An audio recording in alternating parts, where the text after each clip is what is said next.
Hello everyone. आज मैं आपके साथ शेयर कर रही हूँ एनर्जी को बूस्ट करने वाला लड्डू, जो कि न्यू मोम के लिए एक मैजिक का काम करने वाला है। इनकी कमर दर्द, कमज़ोरी, थकान इनको दूर करेगा।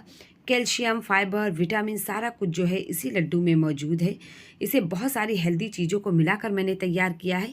ये ना कि सिर्फ न्यू मदर के लिए है, बल्कि बच्चों से लेकर बड़े तक इसे खा सकते हैं। और जिनमें भी कमज़ोरी हो, थकान हो या दर्द की शिकायत रहती हो, वो इस लड्डू को बनाकर खा सकते हैं। बहुत ज़्यादा फ़ायदेमंद रहेगा। तो आइए ये रेसिपी बनाना शुरू करते हैं। तो यहाँ मैंने इसे बनाने के लिए सबसे पहले एक पैन ले लिया है, जिसमें सारी चीज़ों को हमें फ्राई करना है। तो यहाँ पर मैंने घी ले लिया है। तो यहाँ देसी घी का ही इस्तेमाल करना है, तेल वगैरह नहीं डालना है। तो यहाँ पर टोटल मैंने 400 ग्राम घी का इस्तेमाल करना है।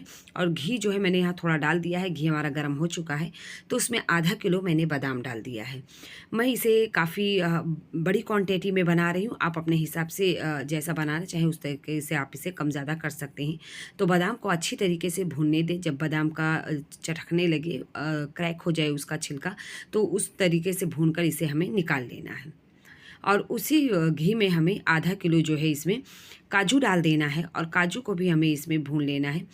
तो काजू को हमने इसे 2 से 3 मिनट के लिए इस तरह से भूनना है, और उसके बाद इसमें हमें डाल देना है। ये मैंने चारोली ले लिया है, जिसे चिरौंजी कहते हैं, और ये मैंने 100 ग्राम लेकर इसमें डाल दिया है। और 100 ग्राम ही मैंने यहाँ पर अखरोट का इस्तेमाल किया है, इसे भी यहाँ पर मैंने ऐड कर दिया है। और अब सारी चीज़ें मिलाकर अच्छी तरीके से इसे हमें भून लेना है। तो इस तरीके से भूनें कि ये अच्छे से भुन जाए, बट इसका कलर जो है वो एकदम डार्क ना हो। तो यहाँ पर ये अच्छी तरीके से भुन गया है, तो इसे भी मैंने निकाल लिया है। अब उसी पोट में हमें वापस से और घी ऐड कर देना है, और उसमें लेना है, ये मैंने यहाँ पर अलसी के बीज ले लिए हैं, और ये 200 ग्राम है। ये बहुत ज़्यादा फ़ायदेमंद होते हैं। तो इसे 2 मिनट के लिए पहले हमें इसे भून लेना है। तो यहाँ पर 2 मिनट के लिए मैंने इसे भून लिया है, और अब हम इसमें 100 ग्राम हलीम के बीज ऐड कर देते हैं, जो कि सेहत के लिहाज से ये बहुत ज़्यादा हेल्दी होता है। इसमें कैल्शियम, फाइबर सारी चीज़ें जो है मौजूद होती हैं। तो इसे डालकर भी हमें इसे भून लेना है। तो इसमें अच्छे से ये भून जाए, इसमें चटकने की आवाज़ आने लगे और सौंधी सौंधी सी इसमें खुशबू आने लगे। तो इस तरीके से हमें भूनना है, और भूनने के बाद इसे निकाल लेना है। तो उसी पे पोट को मैंने अच्छी तरीके से साफ़ कर लिया, और उसमें और घी ऐड कर देते हैं, और घी को गर्म होने देते हैं। तो यहाँ पर हमारा घी गर्म हो चुका है, तो इसमें डाल देते हैं। यहाँ पर मैंने 100 ग्राम मगज़ बीज ले लिया है, ये यहाँ पर ऐड कर देते हैं। और इसी के साथ मैंने यहाँ पर कद्दू के बीज ले लिए हैं, जो कि 50 ग्राम हैं। सूरजमुखी के बीज ले लिया है, ये भी 50 ग्राम है, और इनको ऐड कर देना है। और अब इन बीजों को भी अच्छी तरीके से भून लेना है। तो कलर जो है इसका बहुत ज़्यादा चेंज नहीं होना चाहिए, बस ये भुन जाए, इसमें से खुशबू आने लगे, इस तरीके से इसे भून लें। तो ये हमारा भुन गया है, तो अब इसे भी निकाल लेते हैं, और उसी पोट में वापस से इसमें घी डाल देते हैं, और घी को हमें गर्म होने देना है। तो यहाँ पर घी हमारा गर्म हो चुका है, तो इसमें ऐड कर देते हैं। यहाँ पर मैंने गोंद ले लिया है, तो ये 100 ग्राम मैंने गोंद लिया हुआ है, इसलिए यहाँ पर घी मैंने ज़्यादा ऐड किया है। घी जब अच्छी तरीके से गर्म हो जाए, तब हमें गोंद जो है इसमें डालना है। और गोंद जो है अच्छी तरीके से इसे भूनना है, क्योंकि ये गोंद जो है वो फूलता है, फूल कर ये बड़ा हो जाए उस वक्त तक हमें इसे भून लेना है। तो ये देखिए, मैंने गोंद भून लिया, और अच्छी तरीके से ये फूल गए हैं, और ये सॉफ्ट बिल्कुल नहीं रह गए हैं। तो बस इस तरीके से इसे भूनना है। तो अब हमें गोंद भी निकाल लेना है, और उसी में और घी हमें ऐड कर देना है। तो यहाँ पर मैं और घी इसमें ऐड कर दूँगी। तो यहाँ पर टोटल हमें 400 ग्राम घी लेना है। तो इस तरीके से इसमें घी ऐड करते जाएँ और चीज़ों को भूनते जाएँ। तो यहाँ पर मैंने मखाना ले लिया है, तो ये मैंने 100 ग्राम ले लिया है। तो ये भी यहाँ पर डाल देते हैं, ये भी बहुत ज़्यादा हेल्दी होता है, और इसे भी हमें भून लेना है। तो मखाने को उस तरीके से भूनें कि हल्का-हल्का सा जो है ये ब्राउन हो जाए, और ये क्रंची हो जाए। जब आप इसे छूकर देखें ये क्रंची हो गया है, तो इसे वहाँ से निकाल लेना है। तो मैंने सारी चीज़ें भून कर निकाल ली। अब मैंने बड़ा एक मिक्सी का जार लिया है, और उसमें डाल देते हैं ये बादाम। तो एक-एक करके हमें पीसना है, क्योंकि क्वांटिटी ज़्यादा है, तो एक साथ नहीं पीसी जा सकती है। तो यहाँ पर पहले बादाम डाल दिया मैंने, और इसे दरदरा सा ही मैंने ग्राइंड कर लिया है। तो इसी तरीके से मैं सारी चीज़ें जो है ग्राइंड कर लूँगी, मखाना, लावा, गोंद, और जितनी भी बीजें हैं और जितने भी ड्राई फ्रूट हैं, वो सारी की सारी मैं इसी तरीके से उसे ग्राइंड कर लूँगी। तो मैंने यहाँ पर सारी चीज़ें ग्राइंड कर लिया है। मैंने एक-एक करके आपको नहीं दिखाया है क्योंकि वीडियो बहुत लंबी हो जाती।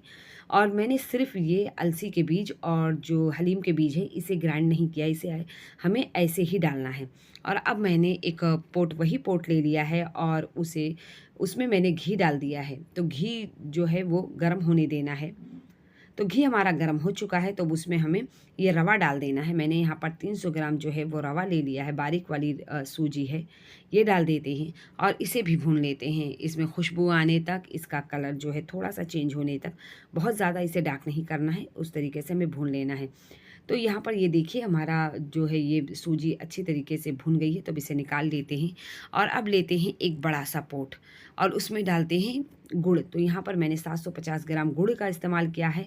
आप इसकी जगह पर जो है वो शक्कर का इस्तेमाल कर सकते हैं और क्वांटिटी अपने हिसाब से कम ज़्यादा कर सकते हैं, जैसा भी आप मीठा खाना पसंद करते हैं।